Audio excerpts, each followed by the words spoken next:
Well, hello, and thank you for joining us once more in the Map Room, where today we're continuing our series talking about growth. So, over the last few months, we've looked at the growth mindset with Caroline. We've looked at what some of the agencies doing some best practice with Robert, and we last month looked at examining and developing your proposition with Ben Potter. So today we're trying to take that a little step further, and we're looking at how do you balance creativity with financial success, that sort of $69 million question. And more specifically, on that journey and on your journey as the agency owner, how do you stop the profit leaks within your business and develop what our guest today is going to describe as a profit first agency? So let me introduce our subject matter expert for today. We've cast our map a little bit wider today, and in fact, we've gone into international waters. So it's a welcome to the map room from South Africa for Theo Louw from Silversoft. Theo, how are you? Hi, Stuart. Yeah, good. Thank you, and thanks for having me on the podcast. Looking forward to getting stuck into today's subject matter.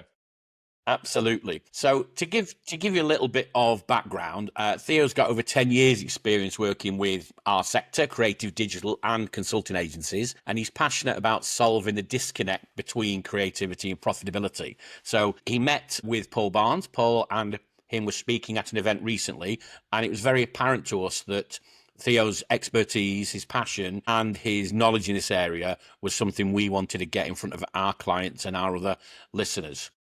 So before we start, the usual question to put some context in, I like to ask who or what is Silversoft? Sure.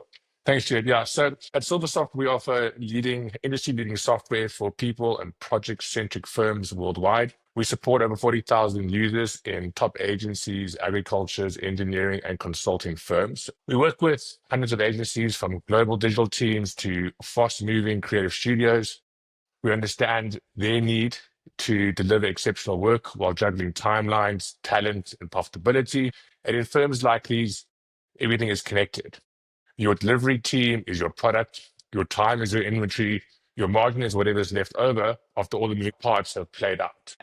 So obviously that's the space that we try to operate in as an outsourced finance function, but it's important for us to put that balance, as I say, between the delivery of work and the creativity. But I always try and suggest to people, yes, you need fulfillment from your creativity and your work, but unless that is driving the profit, and more importantly, you're retaining that profit, and to use your phrase, we are not leaking that profit, that's got to be a key driver. This balancing creativity with financial success, I saw as one of the headlines for the presentation you made recently. Talk us through that and what's your definition of that? Sure. So let's open with the hard truth. Many agencies are built on passion, vision, and incredibly smart people. But when they're often held together with duct tape when it comes to processes.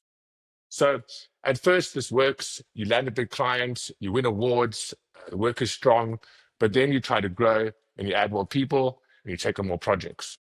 Suddenly, the chaos that opens once felt scrappy and entrepreneurial starts to show up in your margins. It creeps into your culture. It becomes really hard to see where the problems are and where they're actually coming from. This is typically what we see with the agency space, and getting the balance right between that creativity and the financial success is where we start to talk about profit first agencies.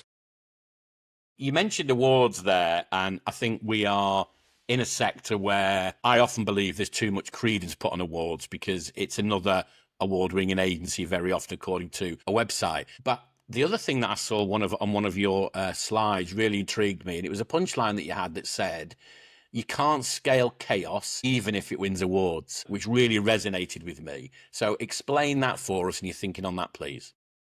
Yeah, sure. I mean, it's a slide we like to leave up and then just let the room settle in a little bit when we have this, statement that goes out. But the truth is, you can build a reputation on great work. You can get by running lean, improvising, putting rabbits out of hats. But the model eventually breaks. And usually at the exact moment when the agency should be celebrating a new stage of growth. It's not about replacing creative agility with process obsession. I think that's important to note, but it's about building the kind of structure that makes creative agencies sustainable. And that's kind of where we want to focus on as a business. Okay, interesting. So let's talk maybe about that focus. So this is about identifying the leaks and the profit leaks. So where do you see as the primary faults? Where are the greatest leaks in the agencies you work with? So typically we kind of look at 5 areas when it comes to the leaks.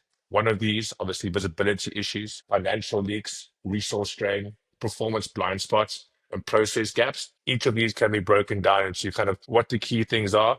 But typically, these are the 5 key challenges. When it comes to visibility, do you have the data available to make decisions? Financial leaks, is your system supporting your projects, your time, your tracking? Is that all integrated into a platform? Resource strain, do you have visibility into your resource, your capacity, your planning? Are you looking ahead and not just at the current situation? And then performance blind spots. Obviously, if these things aren't adding up to a certain dashboard or report or real-time data, you can't really see those. And of course, measuring the critical KPIs. And then process gaps, flying blind. How are you managing your work? Is there a structure in place? Is there a process to help you ensure that you can take on more work, or that the work that you're currently doing isn't going to be drowning out the business? Okay, you mentioned structure and process there, and we're big believers at MAP in the concept of frameworks and frameworks for your business. I understand you have your framework, as we said at the top of this, which is the Profit First Agency framework. Talk us through that, please, so everyone can understand that. So the Profit First Agency framework, it's what we've learned while working with agencies who run well, not just busy, but clear, stable, and profitable. They've built a rhythm that keeps things moving forward without relying on chaos, the heroics or last minute saves, which we see a lot of. And the rhythm is grounded on kind of 4 principles. One of those being visibility. The team knows what's going on, project health, burn rates, scope, it's all clear and accessible. The second one is discipline. The essentials aren't up for debate. Time gets tracked, billing is timely, and scopes are respected. We'll come into that a little bit later. And then, of Okay. course, decision making. People can act quickly because the numbers are current and the feedback loops are short. These 3 kind of pillars rolled into the fourth one, which is profitability. As a result of the above, the business can actually make money in a consistent, sustainable way. It's not a new methodology. It's a way of bringing more control, more calm, and more commercial clarity to the way agencies run. I think the point there is really valid, and I know when you explained about Silversoft, whilst yes, you have an excellent presence in our space, in the agency space, you get a lot of experience in other industries, and we often say to agency owners, they believe very often that the agency is unique and the model may be different, but the fundamentals of running the business are the same.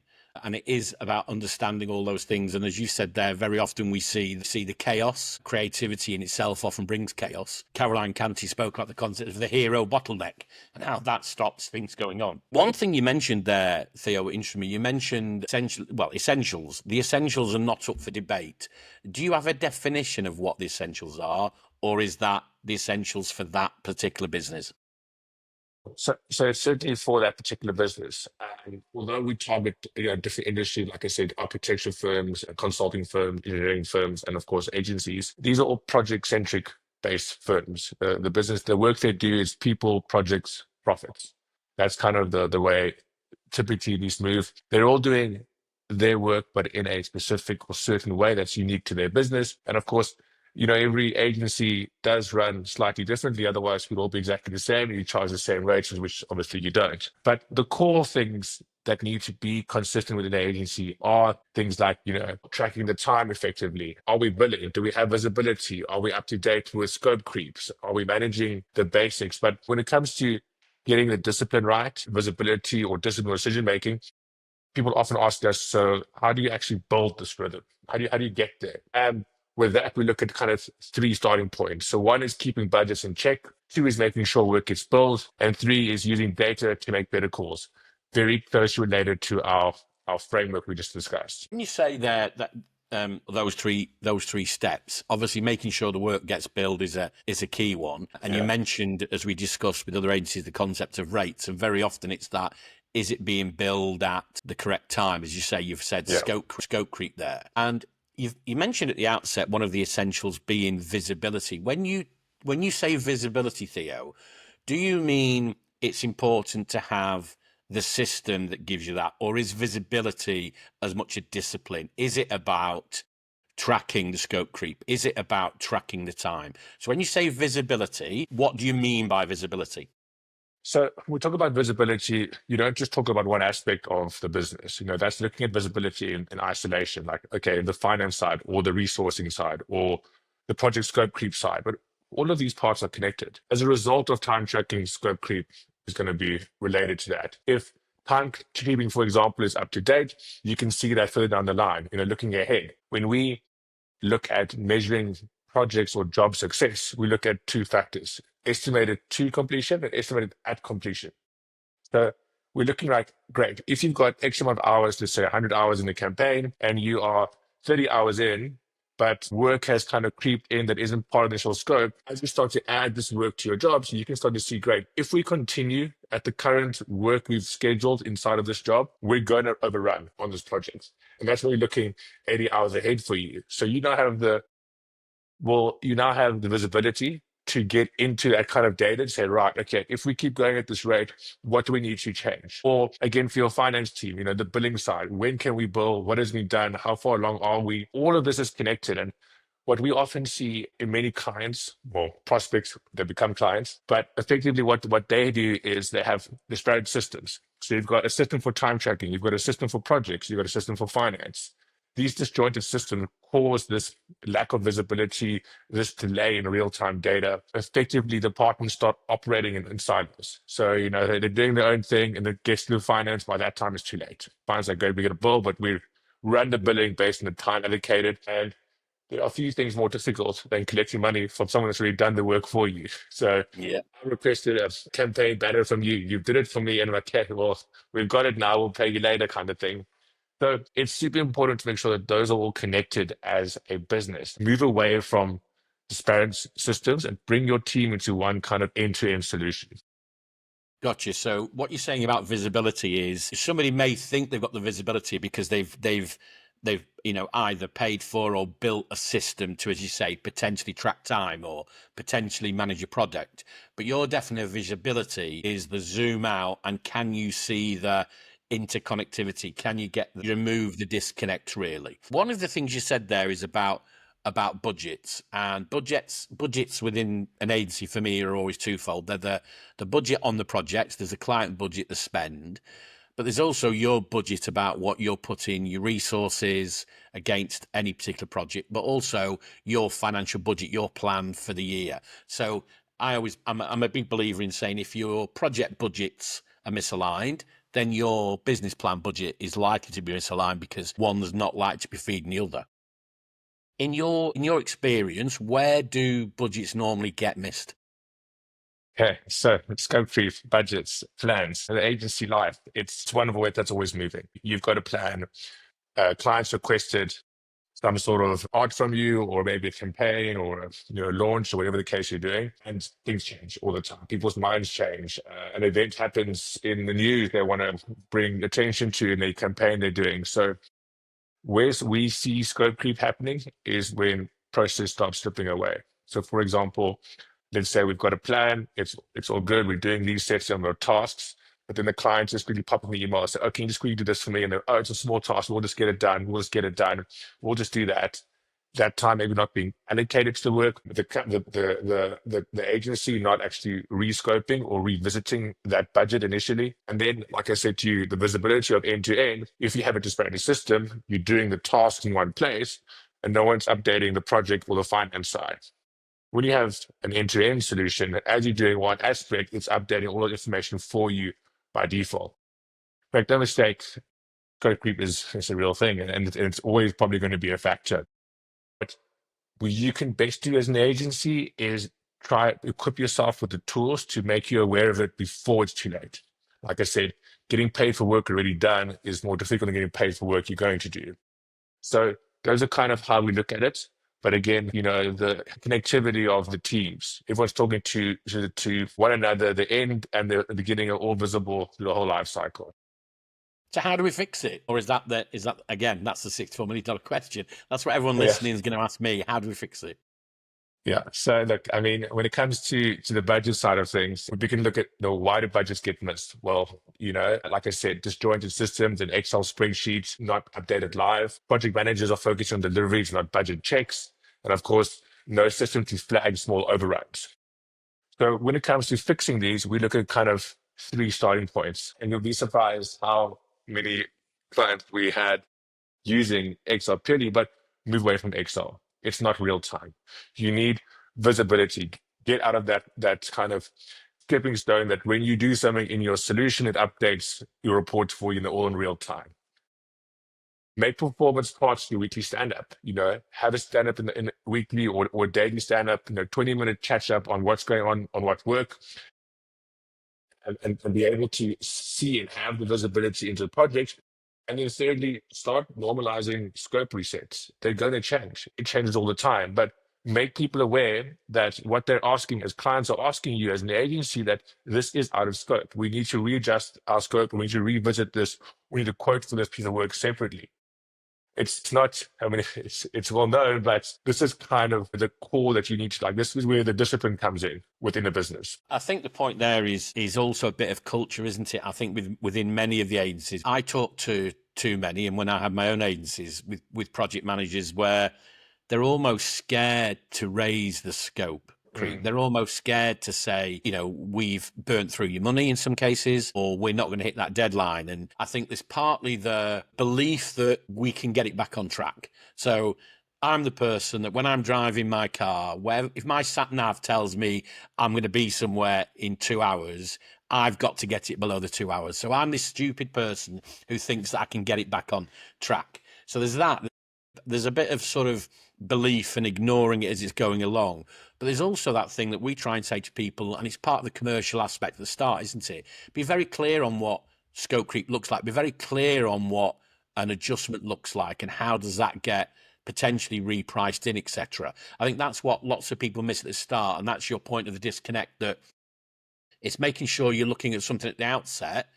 And it might say, what happens if this happens in the future? It might not happen, but you've got a framework in there that says, okay, if we do miss 5 days, I've had it personally where the key client member of the team has suddenly been ill, and that stops it. And of course, you've got to then down your tools, but then they want it back on when they come in. So there's lots of things happening like that in terms of the scope creep.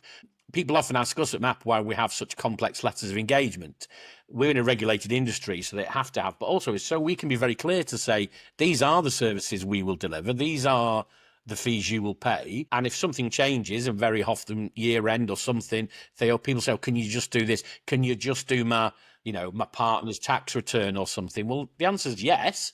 But this is the cost. And very often, in my experience, lots of agencies, they just keep saying yes, yes, yes, and sometimes are scared to raise the point on price, really. That leads me on to another question, which is, one of your things was about, make sure work gets billed. And sometimes that's easier said than done. So how do you make sure that the work is getting billed and getting billed at the right price and frequency? Yeah. Again, this all, getting work into the system and making sure that people are allocating the hours they're doing or whatever action points doing into the system is one part of it. But how do you get paid on time? Or, I think there's no silver bullet for this, but there are some exceptions that we've seen transform how teams handle this. One is making time tracking part of the workflow, not an extra task. So giving your team the ability to stay in a solution, to easily allocate the work they're doing and not as an afterthought. Again, speaking back to our kind of pillars, build visibility and accountability, show the teams the direct impact of accurate time data on recovering rates and billings. People see how their behavior affects the business, how they start to care. Often we find that when we come in to implement a system, it's like, oh, we track time now, obviously watching what we're doing and stuff. Yes, that is one aspect of it. Remember, as an employee and as a designer, or whatever the case is, and you're tracking your time, that translated to your business success. And you're a key part of that. And if you're just filling out your timesheet based on whatever requirements is done, the business doesn't have visibility to where we're overservicing, where we're overspending, should we be charging more? And also, very importantly, am I overworking my team, or does my team not have enough work? That kind of information you want to make visible to them. We always look at, like, if you've got an 8-hour workday, it's not realistic. 6 hours is more realistic. 2 hours is kind of like the full time, and then you can add additional time to that because people aren't going to allocate every single hour to something. As much as you want that to happen, realistically, you don't want people just to add time to something that isn't actually being worked on, because then we can't see our profitability on these types of tasks. And of course, transparency. Yeah, interesting. Be open with the team. You've mentioned about real-time data. So with your systems, is it about recording the time as it goes along? I've seen lots of things where people often wait, as you said, about on completion. They'll sit down at the end and go, and I see so many people go, oh, I spent 5 days on that, and they'll just do 5 times whatever their day is, hours, 8 hours, whatever.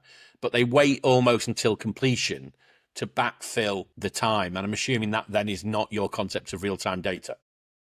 Correct. So there's a couple of problems with that kind of thinking. So some companies with allocated fast, they track time once a week. Okay, that's fine if you want to do it like that. But remember, if there's 5 people working on the same client, at the start of the week, when I look at this job as a project manager or account manager, everything's on track. Fantastic. It's working well. Then suddenly comes Friday and there's 25 hours or 40 hours added at one go, and now we're over budget, but it's too late. We've done the work already and we can't bill. And that's where billing on time becomes a problem. It's like, okay, well, how did we go over by 10 hours on this job or 20 hours? Like, what happened? Like, oh, we did this work, but there was no real-time data. We're just going to lump some of it in on one day of the week, and that causes problems for the account managers, causes problems for billings. Like I said, getting money after done the work is too late. But when you interact with the system, or you should interact with the system on a daily basis, again, not a dog watching tool, but a tool to help ensure that everyone's running at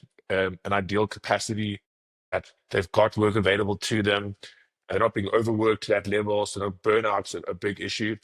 But also we can catch it coming because we know we've over-servicing, because we've allocated work, we've overtracked on time. But it requires a level of discipline, again, speaking to that point, to give you profitability and visibility in the firm.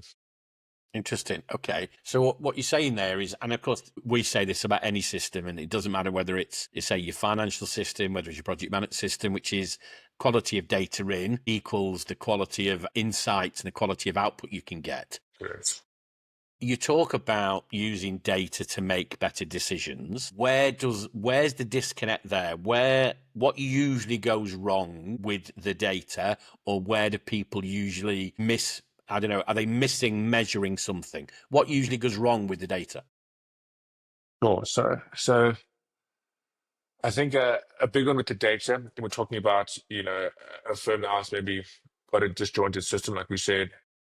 The reporting is only done, once a week, once a month, or end of the project's kind of end date.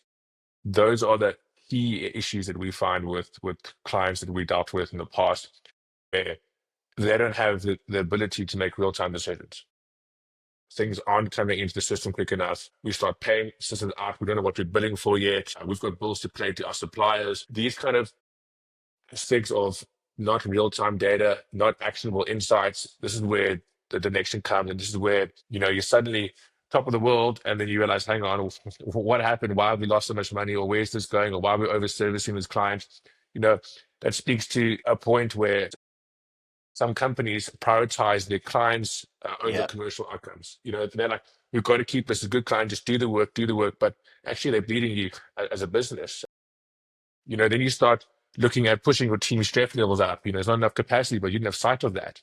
And then you start making new service lines or spin up because of demand, but actually, without clarity on what's going on, can we deliver on these, new line items or new ideas, not ideas, but new kind of items that we possibly pushing out? All of this falls into visibility, real-time data. I also think as well, what you said there is lots of real issues. So lots of real instances that go on in any project from start to finish. And one of the things that I see very often when I'm talking to agencies is I'll ask, well, whose job is it to manage that data? Yeah, whose job is it to do it? And very often there's too many, or the excuse that's made is there's too many people. So The commercial team will potentially scope it and price it.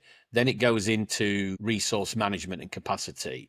Then it becomes under a project manager. For me, the disconnect is very often almost, let's just say it is a spreadsheet. It's almost people passing the book along to record it. People passing that, and that's where the things don't come together. So I can see that very much in my own experience and talking to others. I suppose what I would ask is if you could give somebody 3 to 4 key tips, what would they be? If you said, okay, if you can recognize these problems in your business, where do they start to look and what can they do to address this now? Yeah, so I would start off with real-time visibility. That's, I think, one of the biggest key points for us in the business. What we look at in a business is where is your current project health, or your job health, your business health? What does that look like right now? Being able to identify which clients or which jobs are, in your case, over budget or over servicing. That's one aspect. I think visibility of your team, another aspect. So, are we at capacity? Are we hiring more people because we're fully booked, or are we hiring more people because we don't know what it looks like moving forward? So that's the capacity side of it. And then, of course, having an integrated solution pulls all of this together for you. So having one place to do all the work avoids bottlenecks, avoids data not being collected in time. It avoids having mistakes made by trying to import this someone and adding it to this sheet and pushing this together to find out what the result of the end is. I think that's kind of the key message that we push across. Look at your business solutions. Are they disjointed? Do you have that aspect for your one team disconnected to your other team? Are your sales team separate to your project team? Is finance living in a completely different silo and not talking to the account managers? That is a really big factor that we look at. And once you decide, right, okay, do we have the visibility? Do we have data?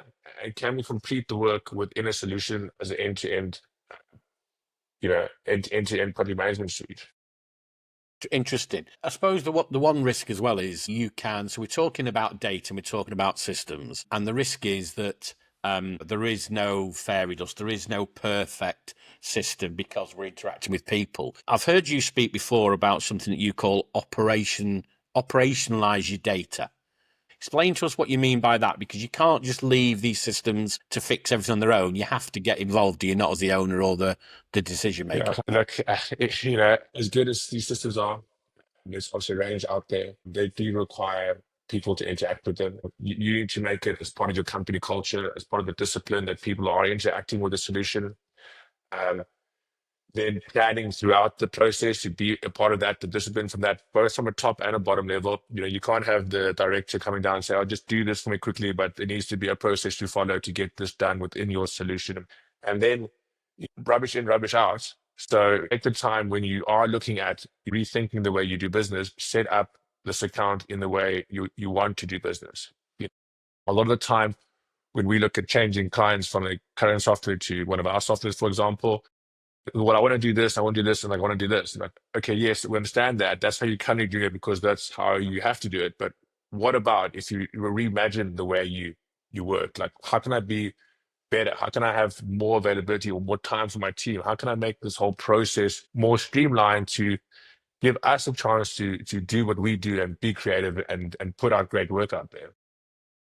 Interesting. So, I mean, the question I always ask everybody, Theo, they come on, which is hopefully we've chosen yourself and we've chosen your subject matter expertise because we think it addresses a relevant issue within not only just our clients, but in this sector all over. If this does resonate with somebody, how do they reach out to you? How do they find Theo or how do they find Silversoft? And I'm assuming it's not a jumbo jet into Johannesburg. So how do we get hold No, of you?